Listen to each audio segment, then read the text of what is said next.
আজকের বিষয় দ্বাদশ শ্রেণীর প্রাকৃতিক ভূগোলের ষষ্ঠ অধ্যায় পর্ব 5।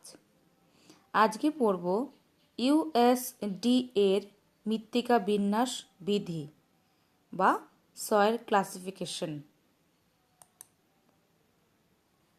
প্রথমেই দেখো সূচনা কি বলছে।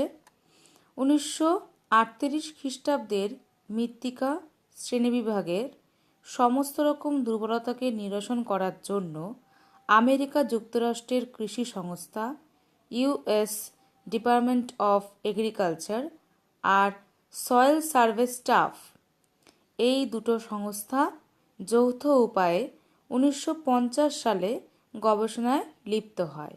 কি করার জন্য? মৃত্তিকার শ্রেণীবিভাগ করার জন্য, যার ফলস্বরূপ দ্বারায় বিভিন্ন সময় মৃত্তিকার শ্রেণীকরণের পদ্ধতি আবিষ্কৃত হতে থাকে। এক একটি সময় আবিষ্কৃত এই সমস্ত মৃত্তিকা শ্রেণীকরণ বা শ্রেণীবিন্যাসের বিস্তৃতিকর পদ্ধতি এক একটি ধাপ বা পর্যায় বা বলা যায় অ্যাপ্রক্সিমেশন নামে পরিচিত হয়। এই রকম মোট 7টি পর্যায় অতিক্রম করার পর মৃত্তিকার শ্রেণীকরণের একটা পূর্ণাঙ্গ রূপ দেখতে পাওয়া যায়। এই জন্য মৃত্তিকা শ্রেণীকরণের এই পদ্ধতিকে বলা হচ্ছে 7th অ্যাপ্রক্সিমেশন। ঠিক আছে। 1965 খ্রিস্টাব্দে আমেরিকা যুক্তরাষ্ট্রের মৃত্তিকা সর্বেক্ষণ সংস্থা বা ইউএস ডিপার্টমেন্ট অফ এগ্রিকালচার আর কি বলছে, সয়েল সার্ভে স্টাফ কি করছে, মৃত্তিকা শ্রেণীবিভাগের এই 7টি ধাপ বা পর্যায় মানে অ্যাপ্রক্সিমেশন আধুনিকভাবে গ্রহণ করেন এবং লাস্টলি 1975 সালে 7th অ্যাপ্রক্সিমেশন পদ্ধতিটি সয়েল ট্যাক্সোনমি, ঠিক আছে, সয়েল ট্যাক্সোনমি রূপে প্রকাশিত হয়। তাই মৃত্তিকা শ্রেণীকরণ বা বিন্যাস বিধিতে এই পদ্ধতির সাহায্যেই পৃথিবীর যে কোনো স্থানের মাটিকে সুনির্দিষ্টভাবে এটি নির্দিষ্ট শ্রেণীতে অন্তর্ভুক্ত করা যায় বা এটিকে নির্দিষ্ট নামেও অভিহিত করা যায়। ব্যাপারটা বোঝা গেল। তাহলে এটা ছিল 1975-এর 7th অ্যাপ্রক্সিমেশন পদ্ধতি, যে অনুসারে এই মৃত্তিকা বিন্যাস বা সয়েল ট্যাক্সোনমিটা প্রকাশিত হয়। আর এই অনুযায়ী কিন্তু গোটা পৃথিবীর সমস্ত জায়গাকার মাটির একটা নির্দিষ্ট শ্রেণীতে অন্তর্ভুক্তিকরণ হয়ে থাকে। প্রথমেই দেখো প্রথম যে পর্যায় সেটা হলো সয়েল অর্ডার। ঠিক আছে। বিন্যাস বিধি অনুসারে মৃত্তিকার প্রধান শ্রেণীবিভাগটা কি? সেটা হলো বর্গ বা অর্ডার। পৃথিবীর সমস্ত মৃত্তিকা 10টি বর্গে বিভক্ত এবং রিসেন্টলি আরও 2টো বর্গের মাটিও আবিষ্কৃত হয়েছে, যা হলো অ্যান্ডিসল এবং গেলিসল। দেখি এই 12টা বর্গের মৃত্তিকাগুলো কি কি। অ্যান্টিসল, ভার্টিসল, আলফিসল, এরিডিসল, ইনসেপ্টিসল, হিস্টোসল, মলিসল, আল্টিসল, অক্সিসল, স্পেডোসল আর অ্যান্ডিসল, গেলিসল। এই 12খানা যে সলের কথা বলছি বা সয়েলের অর্ডারের কথা বলছি সেই সম্পর্কে পড়ছি নেক্সট। দেখো প্রত্যেক প্রকার মৃত্তিকার এখানে ছবি রয়েছে। প্রত্যেকটা যে ভিন্ন সেটা বোঝা যাচ্ছে প্রত্যেকটা ছবি দেখে। 12খানা রয়েছে এখানে। এবার দেখো সয়েল ম্যাপ অফ ইন্ডিয়া।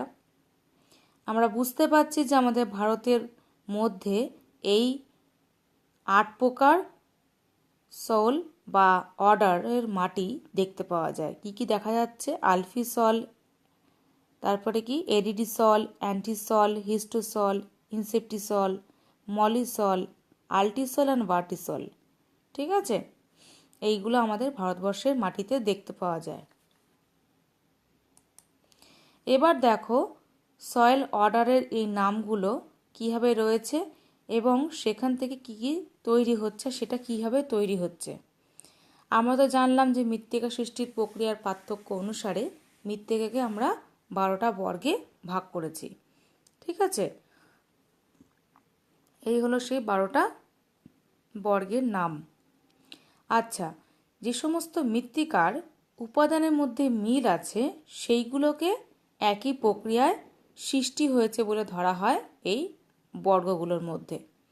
আর কী করে নামকরণটা হচ্ছে দেখো, প্রতিটা বর্গের নামকরণে একটা বিশেষ পদ্ধতি অবলম্বন করা হয়েছে। নামের শুরু হচ্ছে ল্যাতিন শব্দ বা গ্রিক শব্দ বা ফরাসি শব্দ দিয়ে। দেখো এখানে রয়েছে ল্যাটিন, এখানে গ্রিক, এখানে ফ্রেঞ্চ, তাই তো? তার মানে এই শব্দগুলো এসেছে এই ল্যাটিন, গ্রিক বা ফরাসি শব্দ থেকে, প্রথম শুরুটা, এবং শেষটা হচ্ছে দেখো সোল দিয়ে। সোল মানে কি? এখানে সোল হচ্ছে একটা ল্যাটিন শব্দ যেটা সোলাম থেকে এসেছে। সোলাম মানে মৃত্তিকা। ঠিক আছে, দেখো এটা আমরা কীভাবে পড়বো সেটা একটু বলে নিচ্ছি। প্রথমে রয়েছে এ নাম দিয়ে সবগুলো, তারপরে ই, তারপরে GHIMOSUV, মানে ABCD আমরা যেভাবে পরপর পড়ি সেইভাবেই মৃত্তিকার যে সয়েল অর্ডারটাকে সাজিয়ে সাজিয়ে পড়বে। হয়তো সব বইতে এইভাবে থাকবে না, উল্টো পাল্টা করে থাকতে পারে, তাই সাজিয়ে নিয়ে পড়াটা বেস্ট। তাহলে এ ফর 3টে আছে, ই একটা আছে, জি একটা আছে, এইচ একটা, আই একটা, এম একটা, বাকি সব একটা একটা করে এগুলো সব মনে থাকবে। এবার দেখো একটা দাগ দেওয়া রয়েছে ALF, AND, এখানে দেখো আইডিতে দাগ দেওয়া আছে, এখানে ENTতে দাগ দেওয়া আছে, সবগুলো এইভাবে দাগ দেওয়া আছে। সেই দাগ দেওয়াগুলো অনুযায়ী পরবর্তী যে ক্লাসিফিকেশনটাগুলো হবে তার মধ্যে থাকবে, সেটাই এখানে ওই জন্য দাগ দিয়ে বোঝানো হয়েছে। আচ্ছা, আমরা দেখতে পাচ্ছি এখানে এরিডি সোল, ল্যাটিন শব্দ এরিডি, এখানে এই শব্দটা হচ্ছে ল্যাটিন শব্দ যেটা এসছে কোত্থেকে? এরিডিস থেকে এসছে, যার অর্থ হলো শুষ্ক। আর সোলটা মৃত্তিকা, সোলাম থেকে এসেছে। আবার চলে যাসি এইখানে স্পোডোসোল। দেখো স্পোডোস হচ্ছে একটা গ্রিক শব্দ, সেখান থেকে এসেছে। আর এটার মানে হচ্ছে উড অ্যাশ, মানে কাঠের, মানে জ্বালানি যে কাঠের ছাই, তার মানে রঙটা কিছুটা ওই রকমই হবে। এগুলো হচ্ছে বোঝার জন্য দেওয়া হয়েছে। আর এই দাগ দেওয়া অংশগুলো একটু ভালো করে খেয়াল করবে। যেমন দেখো অ্যান্টিসোল থেকে এখানে দেখো ইএনটি রয়েছে। এই ইএনটিটা কিন্তু এখানে মেন, যেহেতু এটা পরেরটাতে যাবে। কীভাবে যাবে দেখি। এবার চলে আসি সাব অর্ডারে। উপবর্গ শ্রেণীবিভক্ত মাটির নামকরণ করা হয় দুটি শব্দাংশ মিলিয়ে। আচ্ছা, আগেরটা পড়লাম অর্ডারের জিনিসগুলো, মানে 12টা অর্ডারের সয়েল পড়লাম। এবারে পড়ব তার মধ্যে সাব অর্ডারগুলো। ডিটেলস কিছুই পড়ব না, শুধু জানবো। এর মধ্যে একটি হলো সংশ্লিষ্ট মাটির বিশেষ গুণাবলী নির্দেশক ল্যাটিন বা গ্রিক শব্দ, এবং আরেকটি হবে সংশ্লিষ্ট বর্গের নামের শব্দাংশ। কঠিন কঠিন অর্থ লাগছে। উপবর্গের শ্রেণীতে মৃত্তিকার বৈশিষ্ট্যপূর্ণ লক্ষণযুক্ত স্তরের, মানে ডায়াগনস্টিক যে সমস্ত হরাইজন আছে, তার আর্দ্রতা, বর্ণ, উত্তাপ, উৎস, দ্রব্য, জৈব পদার্থ, এইগুলোর উপরে গুরুত্ব আরোপ করা হয়। যেমন দেখি, চলে আসি অ্যান্টিসলে। অ্যান্টিসল হচ্ছে একটি বর্গের মাটি। আমরা আগের ছকটাতে দেখছিলাম ইএনটি দিয়ে লেখা ছিল অ্যান্টিসল, এবং এই অ্যান্টিসলের মূল শব্দ কি? এন্ট, ইএনটি বলেছিলাম। অ্যান্টিসল বর্গের মাটির আর্দ্রতা যদি সারা বছর বেশি থাকে, তাহলে লাতিন শব্দ কি আছে? অ্যাকোয়া, মানে আর্দ্রতাটা অ্যাকোয়া থেকে আসছে। আমাদের বাঙালি ভাষায় বললে হবে না যে আর্দ্রতা, অ্যাকোয়া থেকে, অ্যাকোয়া শব্দাংশটা নেওয়া হয়েছে, আর ইএনটি নেওয়া হয়েছে অ্যান্টিসল থেকে। তাহলে এটা বসবে কোথায়? শব্দাংশের পূর্বে যুক্ত হবে। তাহলে সেই সাব অর্ডারটার নামকরণ হয়ে যাবে অ্যাকুয়েন্ট। ঠিক আছে, তাহলে অ্যাকুয়াটা কোত্থেকে আসলো? অ্যাকোয়া কোত্থেকে আসলো? এই অ্যাকোয়া থেকে। অ্যাকোয়া মানে কি বলছে? যেখানে কিনা বলতে চাইছে যে অ্যান্টিসল বর্গের মাটির আর্দ্রতা সারা বছর বেশি থাকে। আর এন্ট যুক্ত হয়েছে অ্যান্টিসলের ইএনটি থেকে। তাহলে হয়ে গেল কি সেটা? অ্যাকুয়েন্ট। তেমনই ফ্লুভিয়েন্ট বা ফ্লুভেন্ট হলো দেখি, এই দেখো অ্যান্টিসলের ডায়াগ্রামটা দেখো কত কি রয়েছে। সবার পেছনেই দেখো একটা করে ইএনটি আছে, ইএনটি আছে। ঠিক আছে, এই দেখো ফ্লুয়েন্ট, অ্যাকুয়েন্ট, আরও সব নামগুলো রয়েছে, এটা বোঝানো হচ্ছে। তাহলে এটা হলো একটা বর্গের মধ্যে এইগুলো হলো উপবর্গ। এইভাবে 12টা বর্গের উপবর্গ রয়েছে। ডিটেলস যাব না, সবটাই বইতে থাকে, আর খুব একটা ইম্পর্টেন্ট নয় বলে শুধু বোঝানো হচ্ছে। এবার দেখো গ্রেট গ্রুপ এবং বা বলা যায় প্রধান গোষ্ঠী। উপবর্গ শ্রেণীর যে মৃত্তিকাগুলো আছে তাকে যদি আমরা পুনরায় মাটির লক্ষণযুক্ত স্তরের, মানে কি ডায়াগনস্টিক হরাইজন, আগের স্লাইডটাতে দেখলাম, সেই বৈশিষ্ট্য অনুসারে প্রধান গোষ্ঠীতে বিভক্ত করা হলো। প্রধান গোষ্ঠীর নামকরণের জন্য এখানে উপবর্গের নামের পূর্বে লক্ষণযুক্ত বৈশিষ্ট্যমূলক স্তরের নামের গ্রিক বা ল্যাটিন শব্দ যোগ করা হবে। খেয়াল রাখতে হচ্ছে যে প্রতিটা ক্ষেত্রেই কিন্তু গ্রিক বা ল্যাটিন শব্দ যুক্ত করা হচ্ছে। যেমন ফ্লুয়েন্ট, জানলাম এটা একটা সাব অর্ডার বা উপবর্গ। যদি দেখা যায় সেই ফ্লুয়েন্টটা খুব ঠান্ডা, অতিরিক্ত শীতল একটা ফ্লুয়েন্ট মাটির হচ্ছে, তাহলে সেটাকে কি শুধু ফ্লুয়েন্ট বললে বোঝা যাবে কি না, তার সামনে একটা শব্দ যোগ করা হলো, এটা হচ্ছে ক্রায়ো। এটা কি শব্দ? গ্রিক বা ল্যাটিন শব্দ। এটি একটি প্রধান গোষ্ঠীভুক্ত তখন মাটি হয়ে যায়। মানে কি হলো, ফ্লুয়েন্টের ভেতরে আরও ক্লাসিফিকেশন যখন করা হলো, মানে গ্রেড গ্রুপ যখন ভাগ করা হলো, তখন সেটা ক্রায়োফ্লুয়েন্ট হিসাবে ওখানে অন্তর্ভুক্ত হলো। তাহলে ফ্লুয়েন্ট উপবর্গের মাটির নামের পূর্বে ক্রাই শব্দ যুক্ত করা হলো, এই যে ক্রাই, এবং প্রধান গোষ্ঠীভুক্ত বা গ্রেড গ্রুপের মাটির নাম হয়ে গেল ক্রায়োফ্লুয়েন্ট। ঠিক আছে, কারণ ক্রায়োস মানে হচ্ছে বরফ শীতল। কারণ এখানে বলছিলাম যে অতিরিক্ত শীতল ফ্লুয়েন্ট কি করে বোঝাবো, এই নাম দিয়ে, তাহলে তো মানেটা হতে হবে তার ঠিকঠাক। তো সেই ক্রায়োস থেকে এসেছে ক্রাই, ক্রাইটা যুক্ত হয়ে গেল এখানে। এবার চলে আসি, দেখো উপবর্গভুক্ত নদী গঠিত পলিমাটি ফ্লুয়েন্ট যদি উষ্ণ আর্দ্র অঞ্চলের হয়, এটা তো বললাম অতিরিক্ত শীতল ফ্লুয়েন্ট। এটা বলছে নদী গঠিত একটা অঞ্চল যেটা কিনা উষ্ণ আর্দ্র অঞ্চলের অন্তর্ভুক্ত। তাহলে কি ক্রায়োফ্লুয়েন্ট হলে কি সেটা কি ঠিকঠাক ম্যাচিং হবে? না, তখন হয়ে যাচ্ছে টরিফ্লুয়েন্ট। কেননা টরি শব্দটা এসছে কোত্থেকে? টরিডাস থেকে। টরিডাস শব্দের অর্থই হচ্ছে উষ্ণ আর্দ্র। তার মানে আমি নাম থেকে বুঝে যাচ্ছি টরিফ্লুয়েন্ট নামটা কেন হলো। ঠিক আছে, দেখো অ্যান্টিসলের মধ্যে কতগুলো সাব অর্ডার রয়েছে। অ্যাকুয়েন্ট আমরা আগেই পড়লাম, তারপরে এইটা, এতগুলো সাব অর্ডার। সাব অর্ডারটা মানে বাংলাটা কি? উপবর্গ। আবার উপবর্গকে কি করা হয়েছে? প্রধান গোষ্ঠী বা গ্রেড গ্রুপে ভাগ করা হয়েছে। এই দেখো নামগুলো দেখতে পাচ্ছ। ঠিক আছে, আবার দেখো এই ফ্লুয়েন্টের থেকে দেখো ক্রায়োফ্লুয়েন্ট এসছে, টরিফ্লুয়েন্ট এসছে, তাই তো? তাহলে এইভাবে সবগুলো এগোচ্ছে। তার মানে কত ভাগে ভাগ হচ্ছে। এটা হলো একটা মাত্র বর্গ, 12টা বর্গের একটা মাত্র বর্গ, তার আবার সাব অর্ডার, সেই সাব অর্ডারের আবার গ্রেড গ্রুপস। এবার দেখো গ্রেড গ্রুপের আবার সাব গ্রুপ।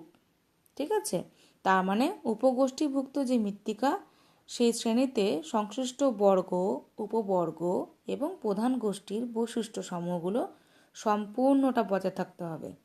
তাই উপগোষ্ঠীর নামের পূর্বে টাইপিক একটা বিশেষণ যুক্ত করতে হচ্ছে। যেমন টাইপিক টরিফ্লুয়েন্ট। ঠিক আছে, এটা হয়ে গেল টাইপিক টরিফ্লুয়েন্ট। এখানে সবটাই বোঝা যাচ্ছে কি কি বোঝাতে চাইছে। এবার দেখি কি বলছে। দেখো আরেকটা জায়গায় এখানে রয়েছে, যদি ধরো অন্য কোনো প্রধান গোষ্ঠীভুক্ত মৃত্তিকার কোনো একটি বৈশিষ্ট্য কোনো নির্দিষ্ট প্রধান গোষ্ঠীভুক্ত মাটিতে যদি লক্ষ্য করা গেল, তার নামকরণ হবে প্রধান গোষ্ঠীর নামের পূর্বে অন্য বর্গের নামের শব্দাংশ যোগ করে। মানে বলতে চাইছে ধরো টরিফ্লুয়েন্ট, ঠিক আছে, তার মধ্যে ধরো টাইপিকের গোষ্ঠীর দেখা যাচ্ছে না, ধরো দেখা গেল তার মধ্যে ভার্টিসলের কোনো একটা বৈশিষ্ট্য, তাহলে তার নাম হয়ে যাচ্ছে, দেখো টরিফ্লুয়েন্টটা কেমন হয়ে যাচ্ছে ভার্টিক টরিফ্লুয়েন্ট। কারণ দেখ লেখাই আছে যে প্রধান গোষ্ঠীভুক্ত কোনো মাটির বৈশিষ্ট্য যদি ভার্টিসল বর্গের মাটির মতো দেখতে হয়ে যায়, তখন সেটার নাম হয়ে যাবে ভার্টিক টরিফ্লুয়েন্ট। ঠিক আছে, তার মানে এখানে তার বর্গের নাম, উপবর্গের নাম, উপাদান গোষ্ঠীর নাম সবই বজায় থাকছে এই সাবগ্রুপের মধ্যে। হলো। এবার দেখো ফ্যামিলি। এইবারে কি হচ্ছে তাহলে, সেই যে উপগোষ্ঠীভুক্ত যে নামগুলো দেখলাম সাবগ্রুপ, সেই সমস্ত মাটিগুলোকে আবার ভাগ করা হচ্ছে মাটির বিভিন্ন রকম বৈশিষ্ট্য অনুযায়ী। কি বৈশিষ্ট্য? মৃত্তিকার খনিজ কণার পারস্পরিক অনুপাত তথা বুনন বা গ্রথন বা বলা যায় সয়েল টেক্সচার, এই অনুযায়ী মোট 11টি শ্রেণী করা হয়েছে। তার খনিজ উপাদান বা মিনারেলজি, এই অনুযায়ী মোট 20টা প্রধান শ্রেণীতে করা হয়েছে, ভাগে ভাগ করা হয়েছে বা উপশ্রেণীতে ভাগ করা হয়েছে। আবার টেম্পারেচার ওয়াইজ 8টা শ্রেণীতে ভাগ করা হয়েছে। গভীরতা বা ডেপথ ওয়াইজ 3টে শ্রেণীতে ভাগ করা হয়েছে। কনসিস্টেন্সি অনুযায়ী 2টো শ্রেণীতে ভাগ করা হয়েছে। এবং অন্যান্য অনেক বৈশিষ্ট্যের ভিত্তিতে অনেকগুলো গোত্রে বা ফ্যামিলিতে তাদেরকে ভাগ করা হয়েছে। এবং গোত্রের নামকরণ করা হয়েছে কীভাবে? 2 পদ অত্যধিক বিশেষণকে যুক্ত করব, সবই নামের আগে যুক্ত করছি। যেমন ফাইন, লোমি, মিক্সড, মেসিক, টাইপিক, টরি, ফ্লুয়েন্ট। টাইপিক, টরি, ফ্লুয়েন্ট আগেই পড়ছিলাম, এবার তার সাথে যুক্ত হয়ে গেল মেসিক, মিক্সড, লোমি, ফাইন।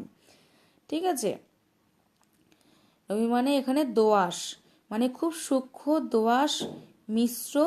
মেসিক মানে জানি না। টাইপিক, টরি, ফ্লুয়েন্ট, এতটা বড় হয়ে গেল তার নাম। ঠিক আছে, এইভাবে সব কটা ভাগে ভাগে ভাগে ভাগে নাম করে করে তার পেছনে একটা করে তার সাব যে ছিল গ্রুপ ছিল, তার নামটা এখানে ঢুকে পড়ল। ঠিক আছে, এবার চলে আসি সিরিজ বা ক্রম। এবার তাহলে কী হবে, এই ফ্যামিলিটাকে আবার কতগুলো ভাগে ভাগ করা হবে নিশ্চয়ই। তাই দেখো বলছে বিভিন্ন গোত্রের মাটিগুলোকে আবার কতগুলো সিরিজে ভাগ করছে। সিরিজ বা ক্রমভুক্ত মৃত্তিকার নামকরণ করা হয় সিরিজটা বা ক্রম যেইখানে দেখা যাবে প্রথম সেই অনুযায়ী। যেমন সসাফার, সসাফার, ফাইন, লোমি, সিলিকাস, মেসিক, টাইপিক, এটা কি দিয়েছে? হ্যাপ্লোডল্ট। ঠিক আছে, বা হ্যাপ্লোডলও বলা হয়, ডল্ট লেখা আছে। তাহলে সসাফারে প্রথম দেখা গেছে এই রকম ফাইন, লোমি, সিলিকাস মানে সিলিকন আছে ওর মধ্যে, মেসিক, টাইপিক, হ্যাপ্লোডল্ট। ঠিক আছে, তাহলে এটা প্রথম এখানে দেখা যায় বলেই এই নামটা এইভাবে তৈরি হয়েছে সিরিজটা। এবার একটা চার্ট দেখলে খুব সুন্দরভাবে বুঝে যাব যে জিনিসটা কীভাবে হচ্ছে। প্রথমে অর্ডার, তাই নামটা শেষ হচ্ছে সল দিয়ে বা সোল দিয়ে। যেমন ধরো আমি ধরলাম একটা বর্গের নাম মলিসল, সেই যে মলিসল তার নামের শেষের কি বলছে, মানে মলিসলের যে সাব অর্ডারটা বা উপবর্গটা কি? উডল। উডলটা কীভাবে তৈরি হচ্ছে? এই যে নাম দেখতে পাচ্ছি, নামের শেষের যে বর্গের নামের সঙ্গে নির্দিষ্ট শব্দাংশ থাকছে। এই যে ডবল এল দেখতে পাচ্ছ, ও ডবল এল, এটা এখানে ও ডবল এলটা এখানে ঢুকে পড়লো, আর সামনে থাকলো ল্যাটিন শব্দ।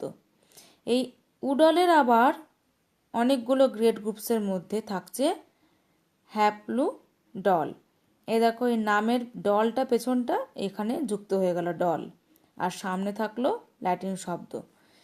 এবার চলে আসি সাব গ্রুপস, মানে এই হ্যাপ্লোডলের মধ্যে আবার অনেকগুলো সাব গ্রুপস থাকে, তার মধ্যে একটা নাম হলো টাইপিক, বলা হয়েছিল টাইপিক। তারপরে চলে আসে ফ্যামিলি। ফ্যামিলিটা তাদের কীভাবে তৈরি হবে? ওই যে টেক্সচার থেকে দেখে দেখে, আর্দ্রতা দেখে দেখে তৈরি হবে। তাই ফাইন, লোমি, মিক্সড, মেসিক, টাইপিক, হ্যাপ্লোডল, এইভাবে নামকরণটা হয়ে গেল। এবার কীভাবে হবে?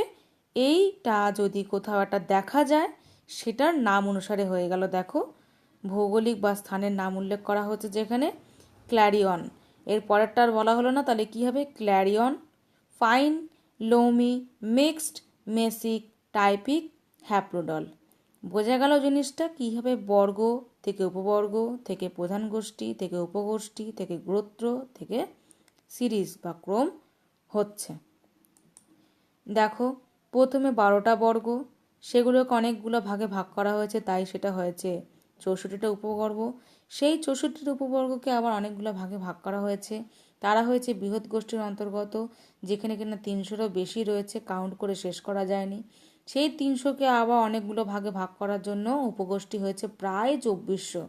আবার সেই 2400 উপগোষ্ঠীকে আবার অনেকগুলো ভাগে ভাগ করা হয়েছে, তাই তারা অনেকগুলো পরিবারের অন্তর্গত হয়ে 6600-র বেশি হয়ে গেছে।